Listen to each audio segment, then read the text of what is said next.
Good evening, everyone, or good morning, or good afternoon, whenever you're picking this up. We're so glad to be able to host another Ordinary People podcast. It's great to be able to have another conversation, and joining me as usual, Paul. Paul, Uh, good to see you. How are you? I'm good, thanks. I Good. th- Andrew, are you well? I'm good, thanks. Yeah, Neil. How are you? Good. I am well, as my name is Neil, just in case you didn't see that across the bottom there.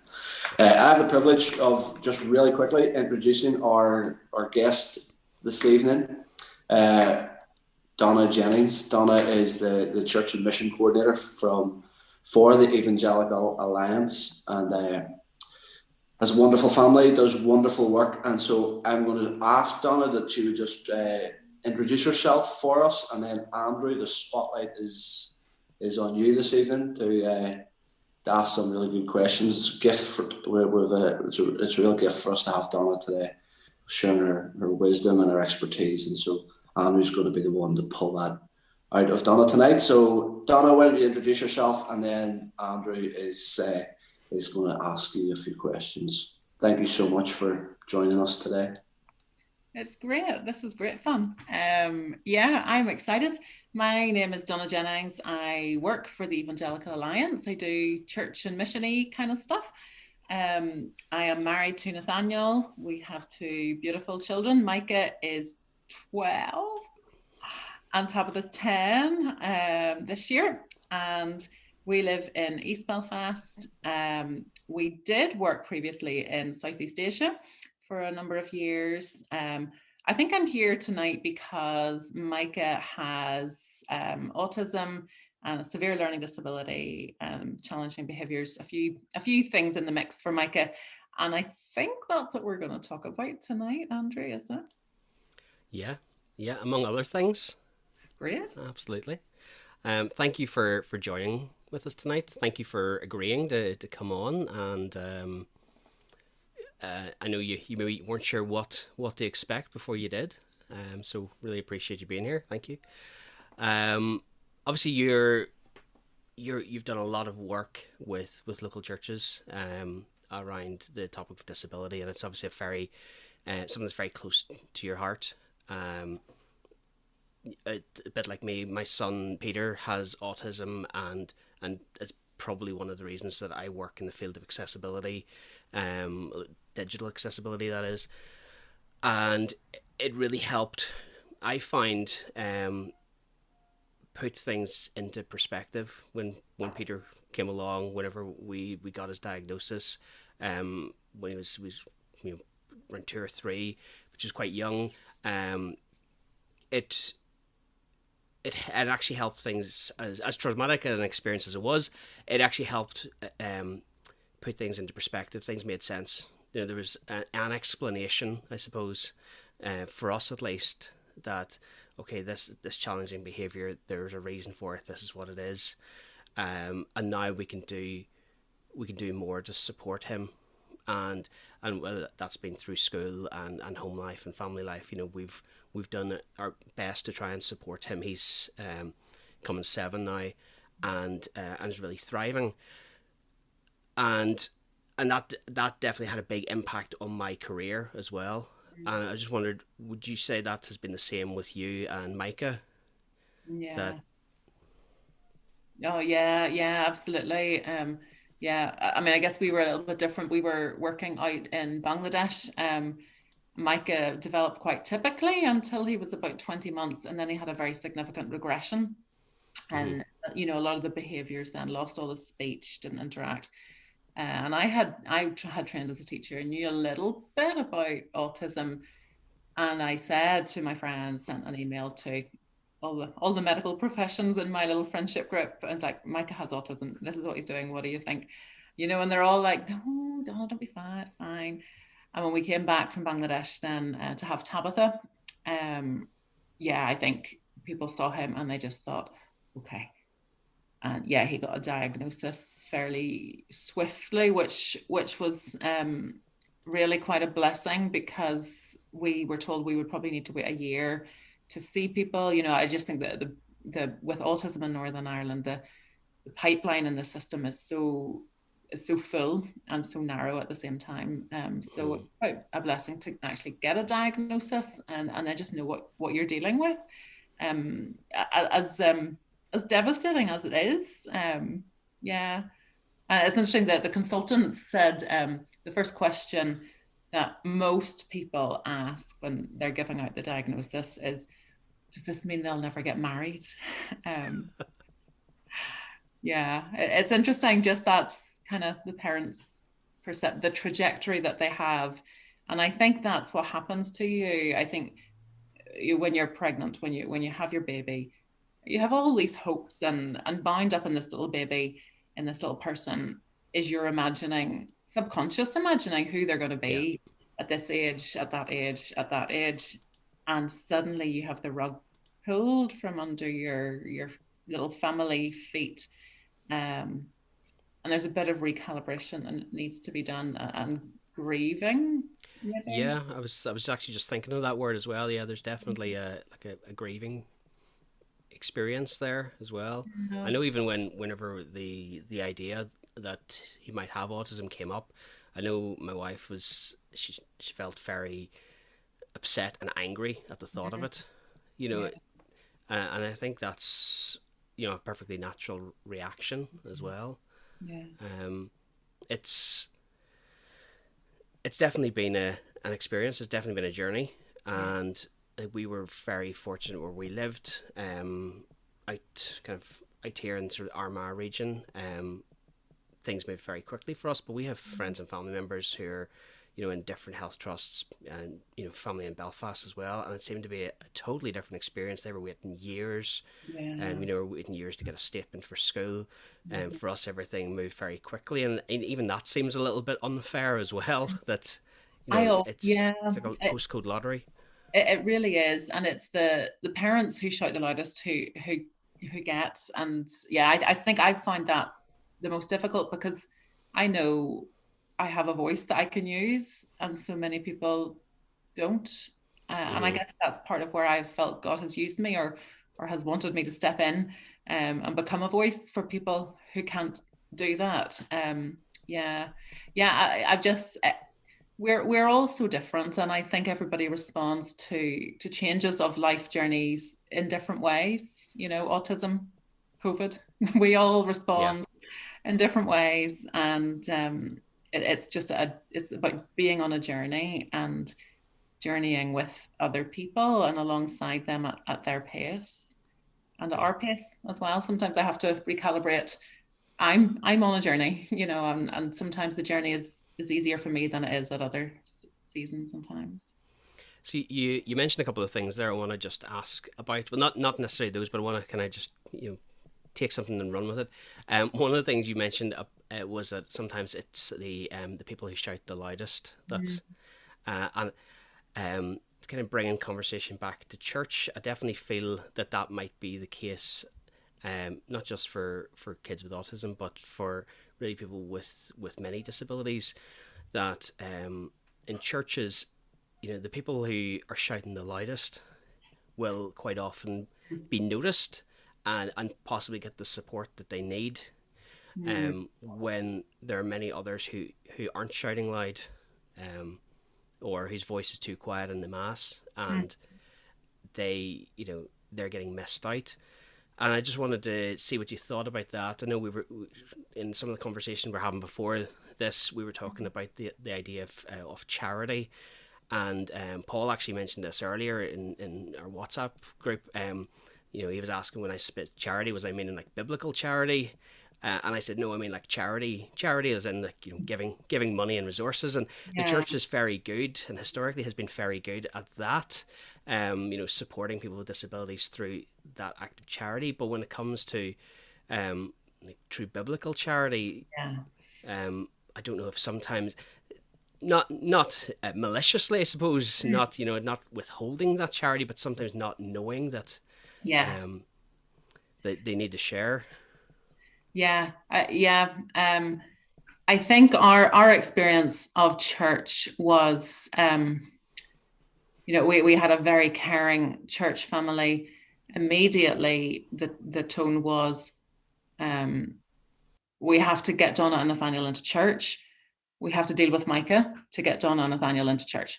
And I think it was a little while into my journey. Again, I think I think this is how God works and throughout time, through his people.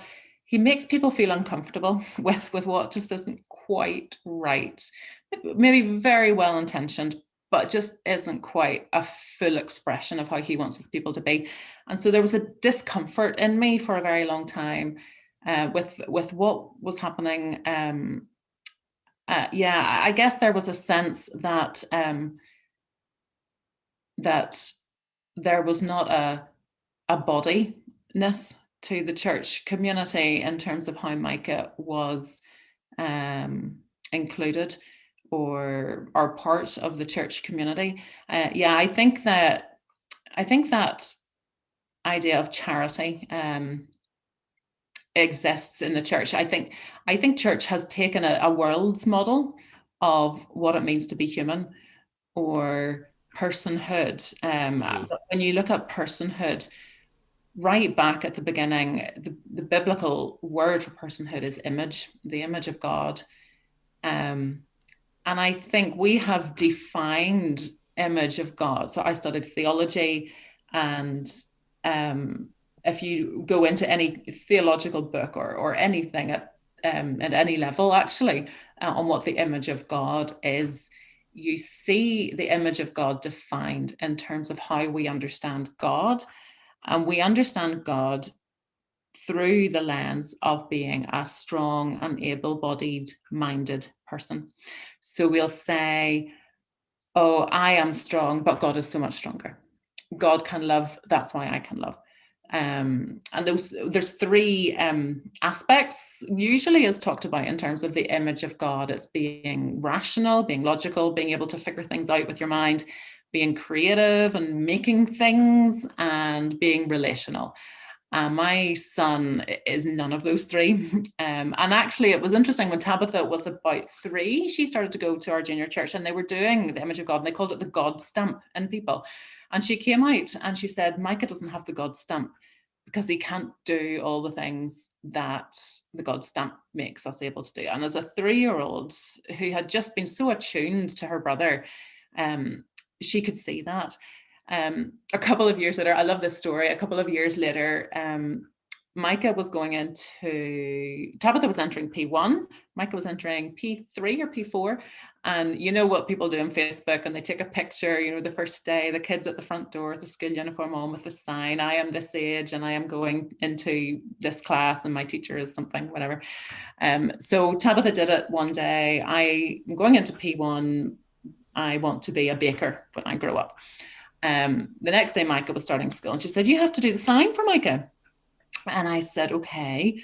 And Micah, I'm going into P4. No, you have to say what he's going to be when he grows up. And I said, okay, is this the time when we have the conversation with Tabitha about who her brother is? I said, okay, what will I write? You tell me what to write. And in my head, I'm thinking, right, we're going to have to talk to her about her brother's needs. So she wrote, okay, write this, Mummy. My name is Mike. I'm going into P4. When I grow up, I will be, he will be my children's uncle. And for her, it was all about relationship. It was about who he was.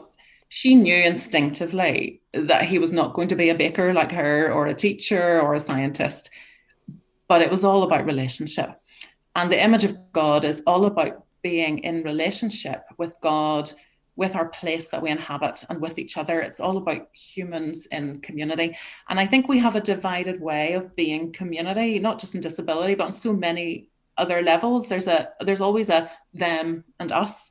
You know, in whatever context we inhabit, if it's over the pond that way or over the pond that way, there is a them and an us in how we do community, because we are tribal people. It happened when the world went wrong. So I think we do that in church as well. I think we have on different categories, the them and the us. And interesting, when I talk to some agencies who work with the socioeconomic divide or debt, areas like that, they will say the same thing, that they the church perceives them as doing the stuff to the poor people, giving them the tools to do the stuff to the poor people. And I think what you're talking about, charity here, is because the church have taken that model, that lens of a them and us, brought it into the church, because we're part of society. You know, we have these lenses, and often we don't see the lenses until someone calls it out, which is what you're trying to do here, which is great. But we have that feel-good factor of we are good people who do kind things to poor people, whether that's people with mental health issues and food poverty, kids in the care system, disability, asylum seekers, refugees. And I think we have this kind of, there's the inner core, and then there's the Friday night club, there's the Saturday morning stuff, there's the group over here, and it's the them and the us. And Jesus broke that down. He completely turned the them and the us on its head. And I love the parable of Luke 14. When Jesus comes, he talks about a feast. And this is talking about the church. Jesus says there is a feast here. Go and invite the people. And the people considered them to be the them and the other people to be the us, and they didn't want to go to the party. So they were kind of on the margins. The folk on the margins were told to go out to the places where people had been excluded, marginalized. And that word sinner in the Gospels is used for those people who were officially, by rabbinic standard, taken out. And part of that was disability. If you have an imperfect persona, there's a disconnect in the spiritual realm. And so they were on the margins. And I think we do exactly the same thing. Whereas the body of Christ is a place where we all recognize the value of our innate humanity, our personhood, our value, because we are made in the image of God, full stop. Whatever our experience of humanity is, we have an innate value. And we also, each one of us, me and my son, experience the broken humanity in a different way. Nobody has escaped the brokenness of humanity. It manifests itself differently in me than it does in Micah. I get to hide how it manifests itself in me. I get to put on the image of Donna, and he doesn't have that capacity to do that. I also think we learn something from the Micahs. I'm sorry, what's your little boy's name, Andrew? Peter. I think we learn a deeper understanding of who God is in the Micahs and the Peters of this world. I found that with all of my children. I think I didn't understand as much about the nature of God until I had children. Until I, maybe at times where I was doing something or saying something or rebuking them, that all of a sudden I saw myself as God's child, and it's like, oh wow, they're doing to me what I'm doing to God. And it's like that it was like a true moment of epiphany for me. It's like that relationship that I never realized like I knew intellectually, but had never actually felt until that moment. And that's absolutely. And I think even with Peter, I was at a TEO Associates conference a few years ago, and I can't remember who was speaking, but one of the things they said, and they had a lovely graph to illustrate this, was considering God as being infinite on an IQ scale. The distance between the smartest human and somebody with like the highest IQ and the person with the lowest IQ,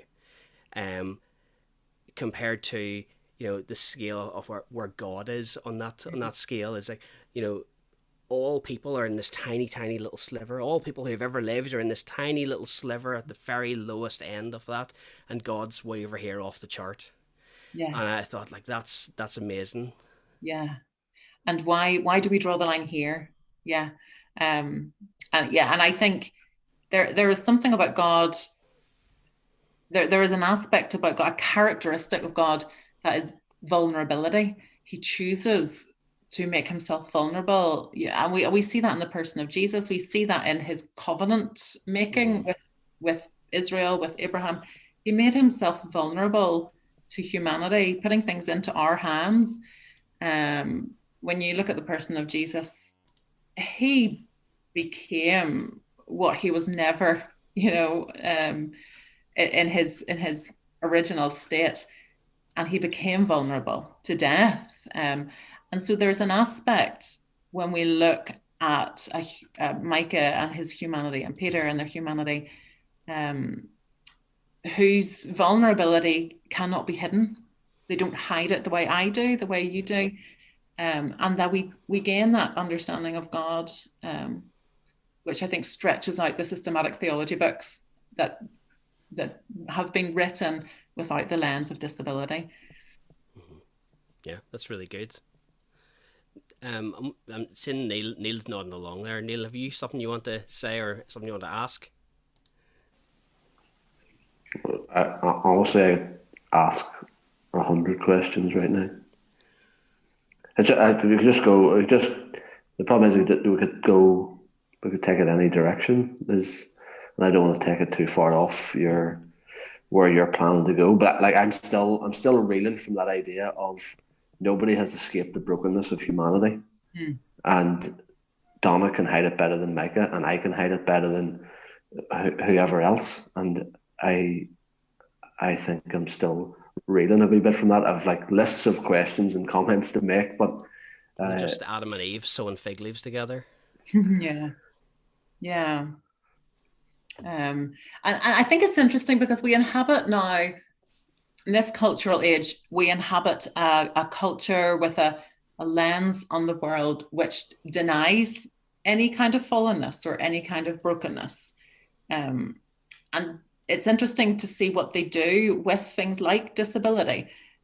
And so we call it deconstructionism whenever we're talking about there has been a move to look at society, look at the people who have been so oppressed by another tribe. We talked about us as tribal people, the them and the us, and often the us stand over the them and create our strength and power by being here, oppressing people who are different and defining our humanity according to the characteristics that we have.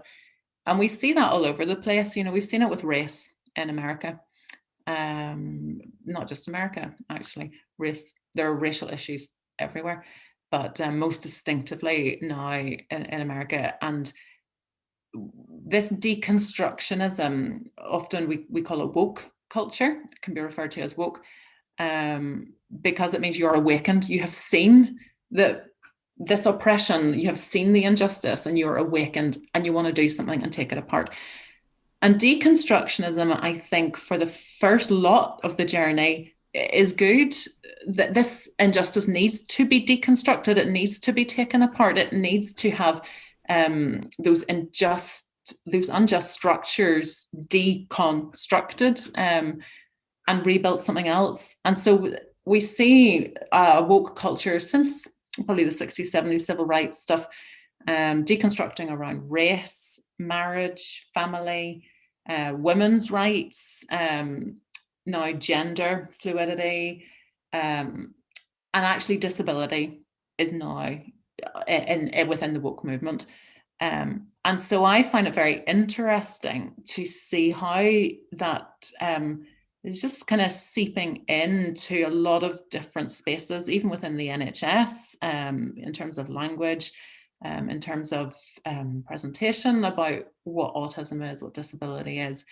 You see it on McCain's chips ads. They call it so-called disability.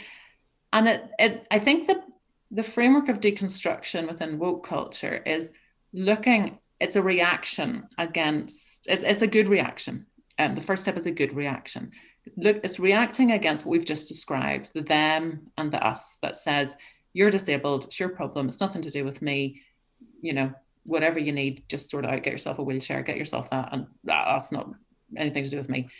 And it has started to move and say, well, actually, no, there are so many problems within society and how society is built, And so that's why they started to build ramps up curbs, and started to change social structures physiologically, but also with attitude.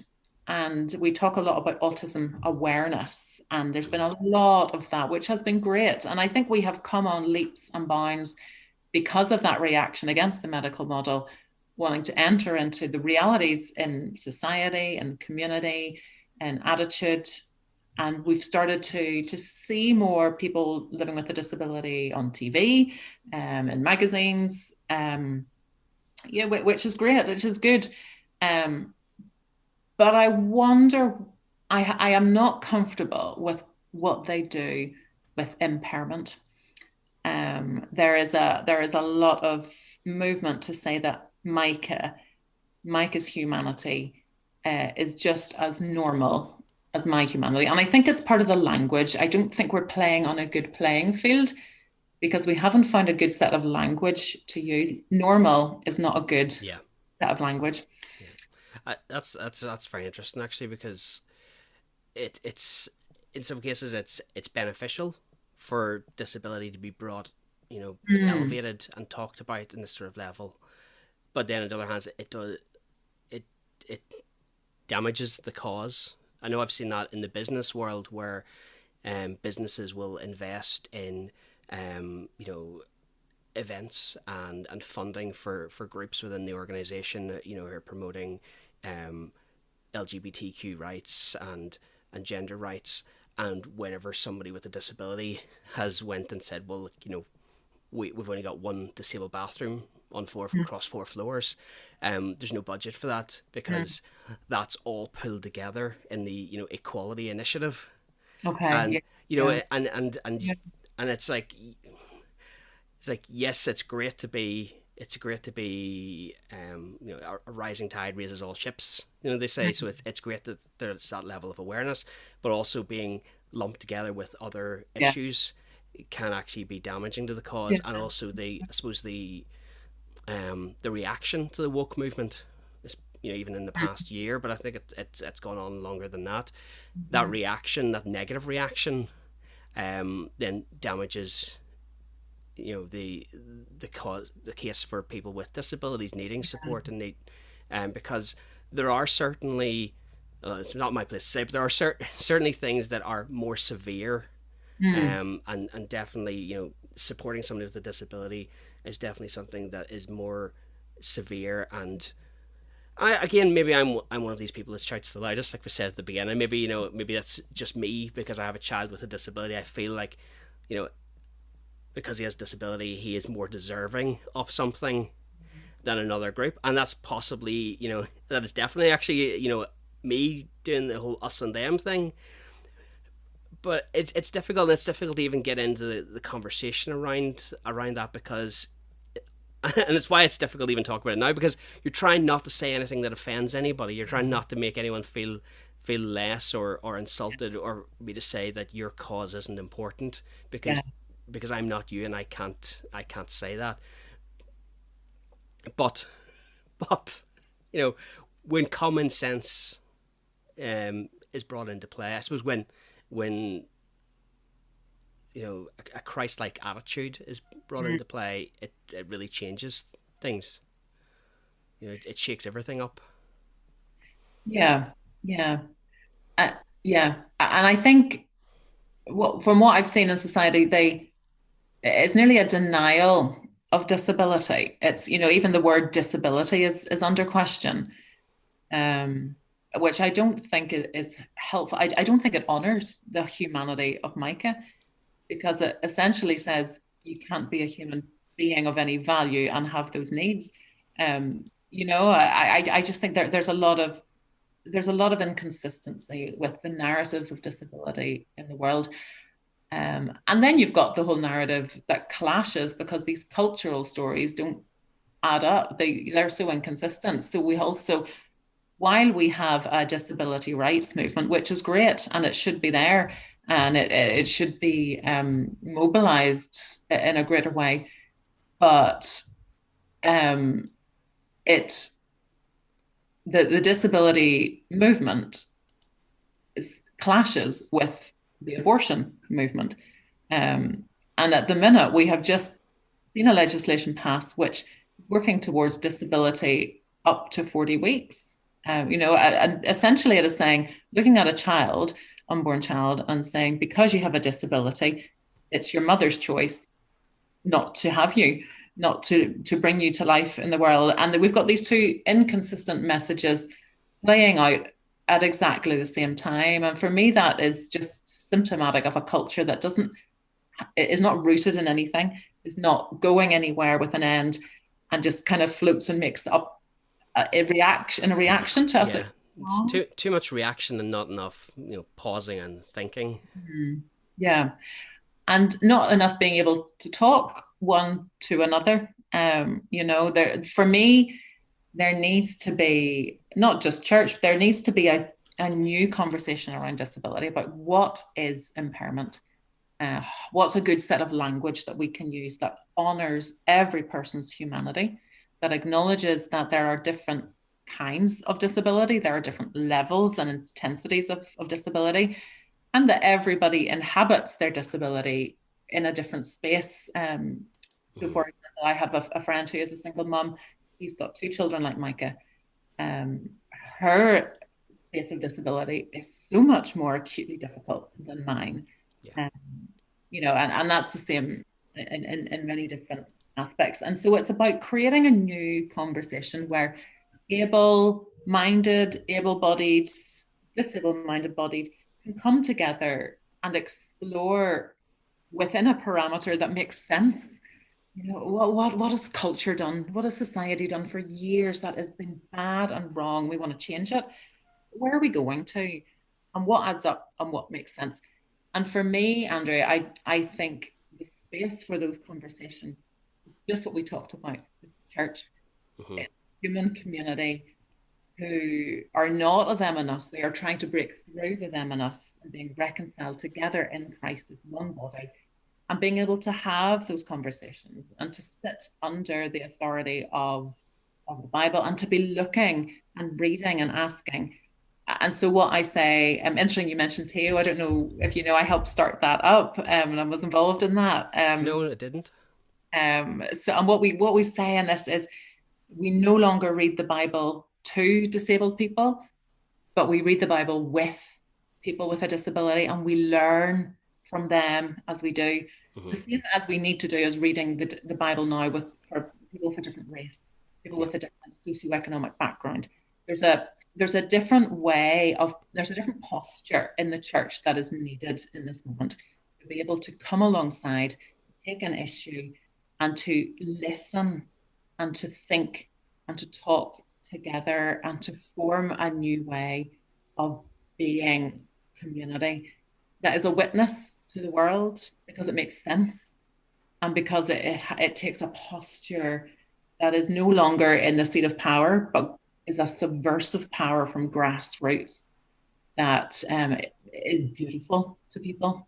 And so an example I often use when I'm talking about this is a church, a club. They started a club on a Friday night for kids with disability, autism, severe learning disability.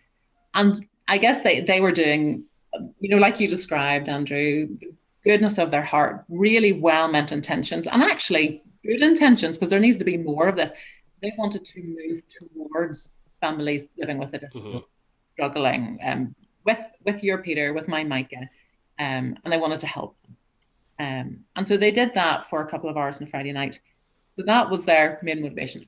As they did it, at the end of the session, when I was with them, they didn't have language for this, and they didn't even have the categories to be able to communicate it, but they were saying, I think I got more out of that than the child did. There was something, and I was watching, 50-year-old men who you only kind of saw in a shirt and tie, on a Sunday, rolling around on the floor with the kids, dressing up as Darth Vader. I saw 60-year-old women playing hide and seek and, hiding on top of the bookshelf. And it was people dancing and singing. There was something really freeing about it. And there was something which I think you've described and I've described here already, with being with someone who shows that level of vulnerability, because they can't help showing it, it makes me more comfortable with who I am and Yeah. being able to share who I am. Because that's the society's secret, is that we're all, broken and flawed, and Yeah. and we've all got our own problems, and like you And said we earlier, know it. some of us are really good at hiding them. Yeah. Um, Look at the headlines at the minute. yeah, We cannot deny that there has something gone wrong in the world. And we can no longer live in this narrative that, humanity is brilliant. We just make it up as we go along and we do really well. That doesn't work. And I think that's what the pandemic has shown. It's been a mirror held up to people. So these people in this club, they were experiencing that. They were going into their workspaces. So they moved towards, they received from, and then they went into their workplaces on Monday morning. And their work colleagues said, oh, what did you do at the weekend? Oh, I've tried the new restaurant, saw the new film, went for a lovely walk on the beach, whatever. And these guys were like, well, I helped out at a club for kids with autism and, got a bruise to prove it. And it started conversations for them in their workplaces. And they were saying, I have never had the courage to talk about my faith or to talk about Jesus in my staff room. It is a hostile environment. But this has given me a space to be able to explain what I believe, and they're interested and they're listening. And they were saying, people are like, so who does that? Why do they do that? What do they do? That's really nice. That's it. And they were breaking away. And so I started to do a bit of training with them about how to share their faith in that space, how to use the words image of God, kingdom of God, shalom and wholeness and good news of Jesus and transformation. And they were suddenly saying back to me, I feel all of a sudden that I can share my faith. And I've never been able to do it before, because their faith was no longer a concept that began with sin, ended in hell and judgment. It was a real life following of Jesus into the broken spaces where he went. And it was beautiful and appealing. And actually, we ran that club for years, mostly by money donated by their work colleagues, because their work colleagues wanted to be part of it. that's amazing. And our next step was to say, come and join in, be a part of this community of the kingdom, because you see something beautiful and we'll put the name of Jesus on that. And during this time then, so we moved towards, we received from, and we witnessed with, in that kind of community, no longer them and us, but a we. And then during our time at the club, two issues came up in society. First was shortage of respite spaces. And I was involved with a bit of advocacy going on there.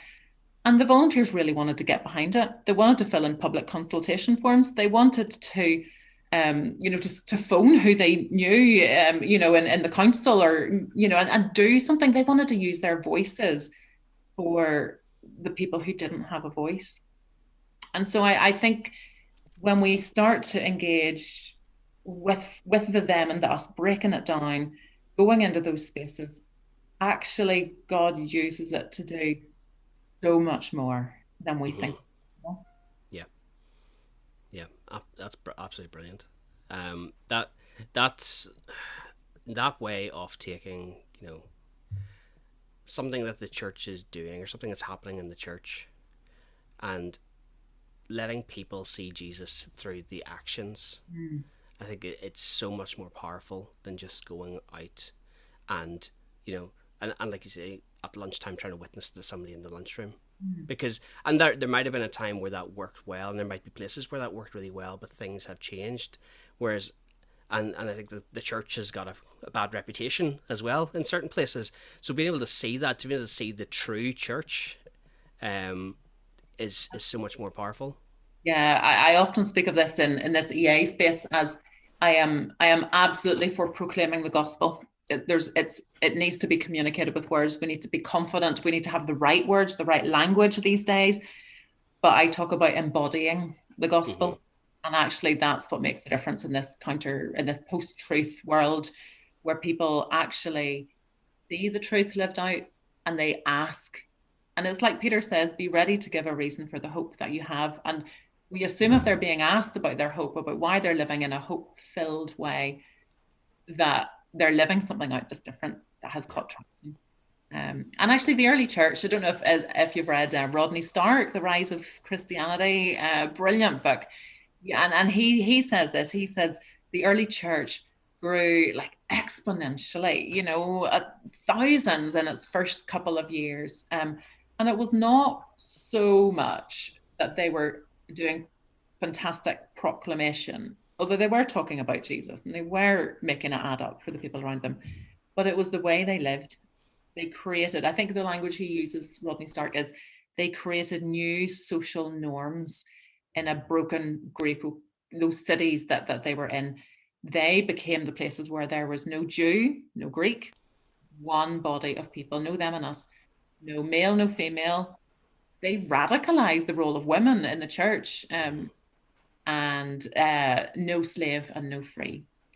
And so and that had a knock-on effect with society as well. Then the really church did. led the way there, and yeah, and I just in Northern Ireland. So I've been in the role in the EA for a couple of years now. My heart has been that we could get back to that space, and catch a vision for that grassroots subversive power instead of trying to cling to the Christendom power that is crumbling and fading fast before our eyes. And so my message to the church in my role has been culture is changing. Keep calm, stay confident. Jesus is still Lord, and we inhabit his kingdom from grassroots up. And I think COVID has brought the church into the space where now we can do that. And we are seeing all around us going forward from here. Well, I've been involved with a bit of the disability conversation, the vulnerable child conversation, and some of the work that we've been doing in the EA, bringing the mission and the advocacy together and being able to say, okay, here's an issue. Vulnerable children, you know, whether it's disabled, asylum seekers, refugees, kids in the care system, kids with mental health, kids in food poverty. There's a vulnerable child category that's now being brought together and more clearly defined in a post-COVID reaction from Stormont, and being able to say, okay, we'll speak into Stormont on the policy issues here, but we'll also call the church to become the answer. And so in this space, specifically talking about disability, you know, the government know going forward, the economy, the social infrastructures, this is a 15, 20-year period of renewal, I imagine, going forward. And the government and the departments as they stand cannot do it alone. Yeah. Every piece of policy and action plan that we're seeing come out of Stormont, it is now community resources, community resources, community resources, everything coming together in a cross-departmental way.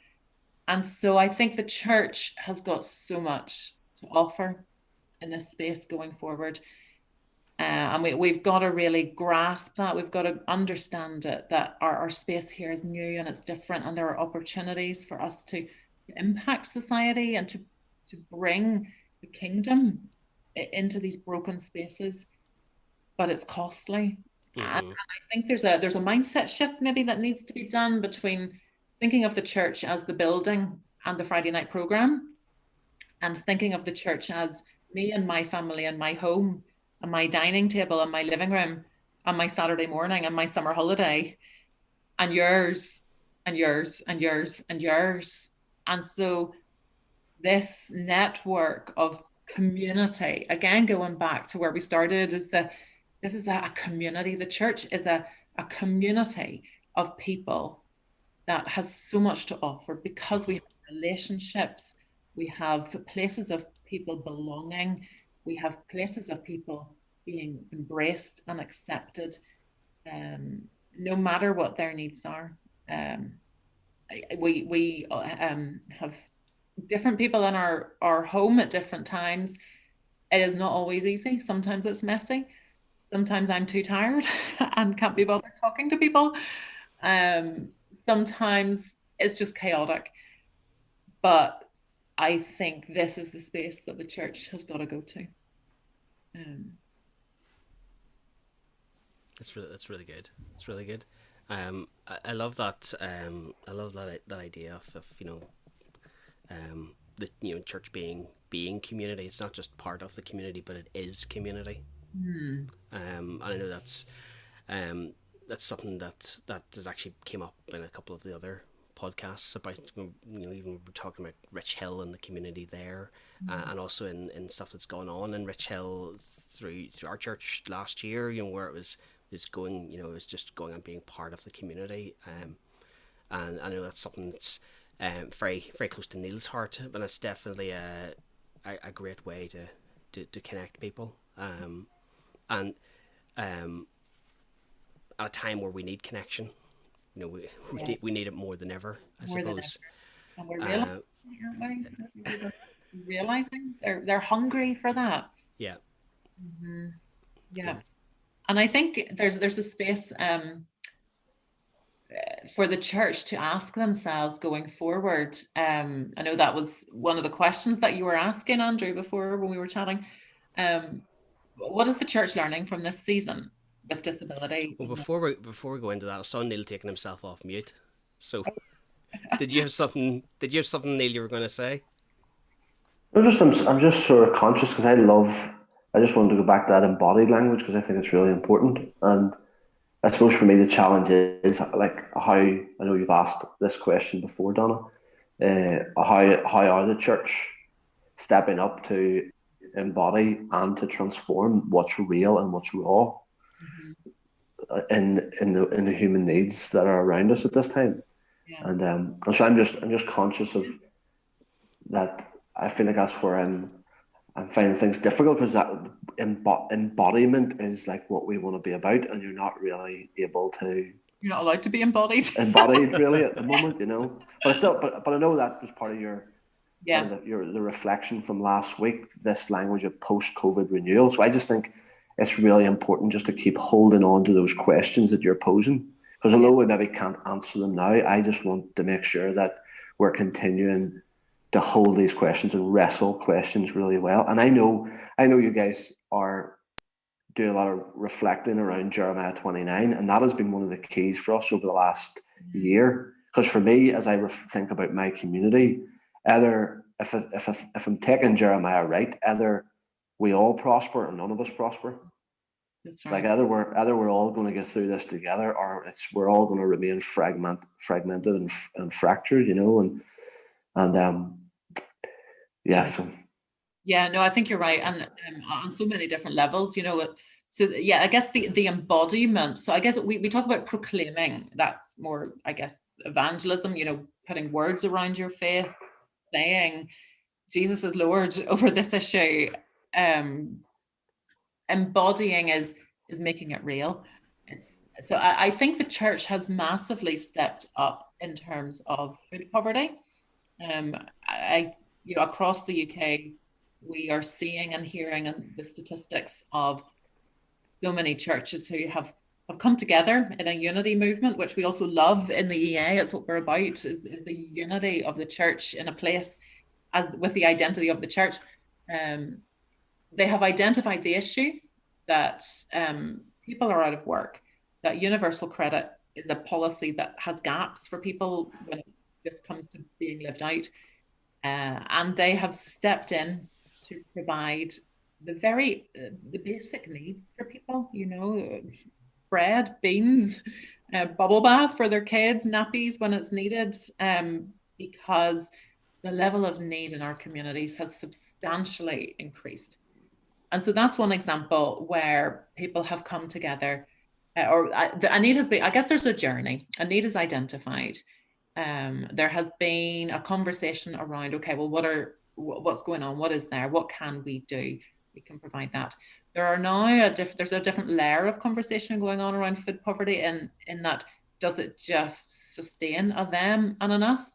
And what are the systemic issues that we need to be dealing with in Stormont? And so actually, Danielle has, my colleague who's public policy in EA, she's been working with a lot of MLAs to get an all-party group on food poverty, and I know Trussell Trust were working on that, and some other guys in that space. So it's kind of there's a bit of a journey. I think there's and you go in and out of the journey. I think probably what is needed is more needs to be identified.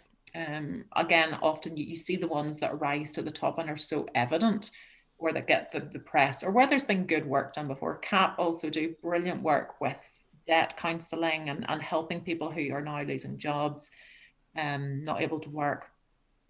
And so it's been able to go out and about among our communities, being in a posture where you're listening, where you're in touch, where you're in relationship, where you're aware, okay, that's an issue, right? Oh, okay, that's an issue, right? And you're seeing the broken pieces of the COVID fallen community. And then I think there's a space that you cannot skip, especially as the church, which is lament. Those spaces, they're not just issues, they're not just numbers, they're people. And there's a space where we've got to groan with creation around the brokenness, and to be able to hold that. And I think that's important, to take the right posture, which counters against going into a them and an us framework, and listening to them and finding out, well, okay, what's the civic authorities doing there? What's that charity doing there? What are they all doing there? And what's our role here as church? And I think the first question for church is, what is the good news of Jesus over this human issue? And so when Jesus comes on the scene, Luke 4, his Jubilee manifesto is, the Spirit of the Lord has anointed me to proclaim good news. And he talks about freedom for the captive and sight for the blind. And those are real human situations. I think sometimes we tend to just spiritualize the brokenness of humanity and talk about sin, and it very much is that. We don't miss that. But the whole person, the whole family, the whole community is experiencing a brokenness. And I think sometimes the entry point for bringing the flourishing of Jesus in his kingdom is meeting them at the rawest point of felt need. And so for some of the families that I'm with, like Micah and our family and other families, they struggle to get through the day. The level of challenging behaviors sometimes, or so many single mums in this space, the lack of support and respite services, fighting for everything that you need. Adults with a learning disability, who maybe a more moderate learning disability, who have no job, who are at home all day, with their 60, 70-year-old parents. And it's being able to be in touch. I guess you talked a bit at the start, Andrew, about voices that we don't hear, and we hear the loud voices. These voices are so silenced. They're behind shut doors. They're in that kind of Luke 14, out in the highways and byways. They're too far away for us to hear. So we've got to be present, walking around those streets, talking to the people, pausing like Jesus did when he came out of the cities and he saw the beggars outside the city gates because they weren't allowed inside. Pausing and asking questions. What is it you want me to do for you? Yeah. Listening, and then responding with everything else that's out there. So I'm listening to you, Donna, Andrew, just because a few minutes ago you talked about vulnerability, and you actually used the language of God becomes vulnerable. And I know that people would find that hard to take that on board. You know what I mean? That's fair to say. There would be church leaders, there would be people that would struggle with that language. Yeah. And then I think there is people that struggle then to become vulnerable. Like one of the things that we want to do, and some of the people we've brought onto this podcast, is literally just to be, almost put ourselves in that vulnerable position of listening, to stop and to pay attention and listening. And it feels like you're making yourself vulnerable. Yeah. Like it feels like whenever you're in conversation with people in your community, you're making yourself vulnerable, because we so often came in thinking that we know what everybody needs as the rescuer, trying to pull people out of their lament or out of their grief, rather than just sitting with them in it. And there's something really vulnerable about not coming with all the answers, not coming with all the solutions to your pain, and just sitting in the vulnerability of that. And there's something for me that I've become so much more willing to be vulnerable whenever I go back to the language that you've used, that God became vulnerable, and you see Jesus like embodying that often with the woman at the well and other places where he just makes himself vulnerable. Right. And I think there is, I think, you know, often not just church leaders, but me in another context, I'm not comfortable with what I don't know. I'm not comfortable asking stupid questions, or, you know, and I think that's where relationship comes in, where somebody can ask me a stupid question and we'll just laugh together, and I'll ask them a stupid question and we'll laugh together. Or, you know, there's a space of saying, I haven't a clue what to do here. I don't even know what the issues are. And then just to go on a journey with people. And one of the moments I think that that touched me as mum so deeply, and it was a real encounter with Jesus in Mark. I think it's Mark chapter 9, chapter 10, and it's when the Jesus and the disciples are on the mount, the transfiguration's happened. It's all beautiful and peaceful and wonderful. Then they have to come down into the real world. You know, that's like us coming out the doors of the church on a Sunday morning, back into the car with the kids, home, and, you know, there's no dinner. So they come down the mountain, and there's a complete uproar going on between the scribes and the Pharisees and the disciples, because the disciples were not able to heal a man who traveled for miles with his son. It doesn't say what age his son is. It could have been an adult son, for Jesus to heal him. And the disciples can't do it. And so the scribes and the disciples are kind of in uproar. They're not caring about the man. The man, it says, the boy is on the floor writhing around, having a fit. The biblical language talks about the boy being demon possessed. You know, that was their category for it. I don't know, but I wonder, was it an autistic boy? Because when I read it, you know, the father then describes the boy to Jesus, and he says he runs into fire all the time, and he always runs into water. And I was like, that's exactly what Micah does, you know. And I just imagine this. I think we read the Gospels, and there's an invitation for people who are listening to go and read the Gospel. Yes, it is Jesus at the center of the story, but we often miss the story of the people who Jesus interacts with. And I think we fast forward through that dad, and I cannot imagine he and his wife with this child in their village, ostracized, who cannot work, who cannot go to the water well, who cannot do anything because they are constantly looking after their son. And the whole village is telling them, he's demon possessed, take him away from us. He's a sinner. He shouldn't be in this village. And the dad, with this son who runs into fire and water, makes this long journey to Jesus. He is beyond himself. He is beyond breaking point. And he takes his son, whatever that journey must have been like, walking with, I mean, I can hardly walk to the corner shop with Micah. In the middle of the road and not having a fit on the floor. But he walks with his son to Jesus. And it might have been villages away, you know, he might have been walking for several days. We don't know. But he gets there. The disciples can't do it. And I just think, you know, he must have been floored. And his son is on the ground, writhing around. Jesus comes, asks what's going on, and he says to the disciples, you bring that boy to me. And I think that is an indictment for the church, to hear Jesus's words.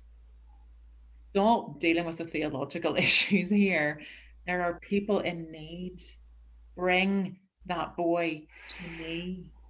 Bring that woman and that man, bring that family to me, bring that child in the care system to me. And meanwhile, while the boy is still, you know, writhing around and having his foot on the ground, Jesus then gets down beside the father, and he says to the father, how long has he been like this? Now, Jesus knows, you know, he knows the boy, he's known him from birth. But he wants relationship with the father. He wants to engage. He wants to hear the father connect with him and to tell him. And so he tells him everything he's done, what he's been like. And Jesus heals the boy and changes that family's life. And I don't know. I've talked to a lot of different people who do healing ministries about, you know, healing and autism. Interesting, they say we have not really seen a lot of removal of autism and learning disability.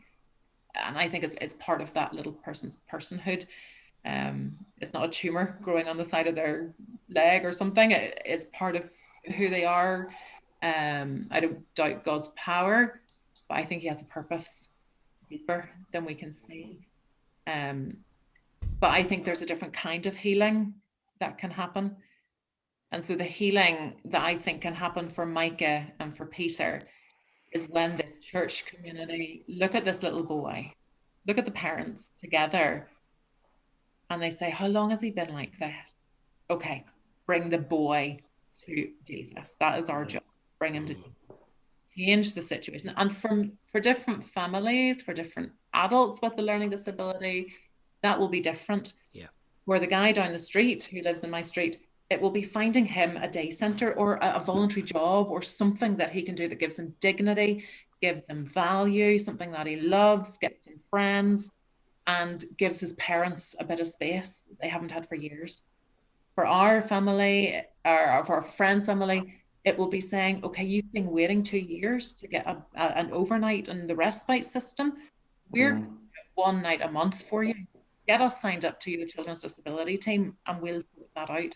And I know Home for Good, that you're involved with, Neil, I know they're engaged in those conversations, and there is a space for the church to do that. And I know families who've done that for kids with special needs, and they say, yeah, it means we don't have a Saturday free and a Friday night free, and it means it's tricky with our kids, and we've got to try and explain why we're doing this, but it is life-changing for our family, and it's been life-changing for our kids, and that's I work with. We could go into another hour on that. Sorry, Neil. I was going to say I work with a lot of young people who don't have kids at all, and I don't think you even have to have a child with additional needs to just to see the difference in dynamic, you know. But there are days, and lockdown has just piled that on as well, where you're completely exhausted, and people don't get that. Like they can, oh yes, you know, I'm tired too. You know, the cat was up at 3 a.m. wanting fed, and it's like, you know, you just want to, you know. I think I have just learned to be gracious and to accept I inhabit a different category of life to people, and I don't do expect people to get that anymore. I think my husband and I over lockdown, we were in several different WhatsApp groups, like small group from church, or actually, you know, my daughter's P6 parents group, you know, a couple of different friendship groups. And I just had to detach myself from all of them, because I know everybody is struggling in this season, but there are people who are really, really struggling. I know families with a child with special needs who just could not do it any longer, and their child has gone into the care system because all the support structures were taken away. You know, And those numbers are just increasing, Donna. Like, we are so conscious of that, you know, and you're trying to get the church to be the ones that are going to be first putting their hands up, saying like, we will step in here. That is our role. That is our mandate, you know. Just finally from me, I so value everything you've said, and I don't think I'll ever read that story again about the young boy and his dad in the same way again. But just to say this, I think Andrew is the joy of having Andrew as part of our church family is that we want his voice to be able to speak into the life of our church and ultimately into our community. And sometimes that's the frustration for me, that we've, as well intentioned as we have been when it comes to making decisions about the life of the church, there is some people's voices that just aren't around the table. And so whenever we think, so I listened to an example of a guy today. I'll be really brief here, but he was diagnosed with autism when he was in his 30s, and talked about him and a few of his friends that were like diagnosed with something similar. How they always came after the worship in church, because of their needs. They just could not cope with the meet and greet part of the service where people were forced to turn around and hug, and they just couldn't cope with that. And I've just been reflecting on that, and I think when it comes to making decisions, and creating church, like when all the minds are the same in the decision making, we miss things like that. And so for me, all of that to say is like I'm grateful that Andrew, passionate about accessibility and all of that, is around us as we reflect what it's going to look like post-COVID, that we would be making healthier, better decisions for everybody. And so I think that's the challenge to the church, that too often we have the same type of minds and same voices, and it's always the preacher's voice that's the loudest, isn't it? But we need to amplify a few other voices around the decision-making table for the sake of everybody else. And so I say all of that just to honour Andrew and his voice and his passion in this space as well. So thanks.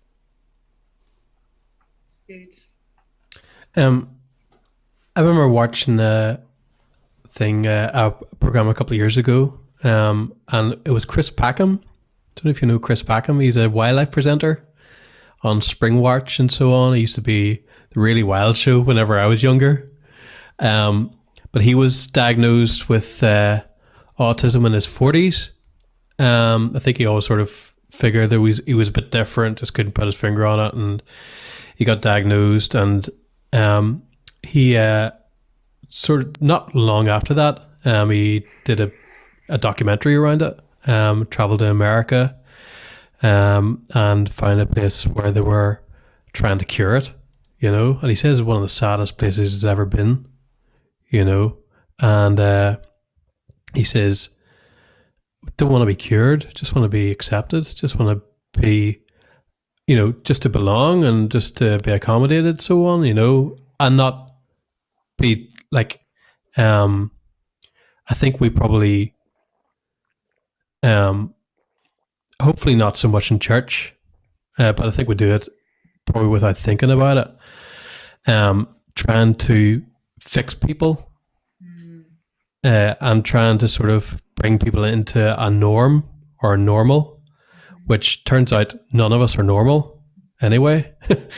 And that is probably part of the joy of humanity is it's messy and it's muddled, and we've got all sorts. We've got a motley crew in our church and your church, and that's the way it should be. But I think if everybody in your church is the same as you, you're probably in a cult. I would hate that if everybody was the same as me. Yeah. I frustrate myself enough. Yeah, that's true.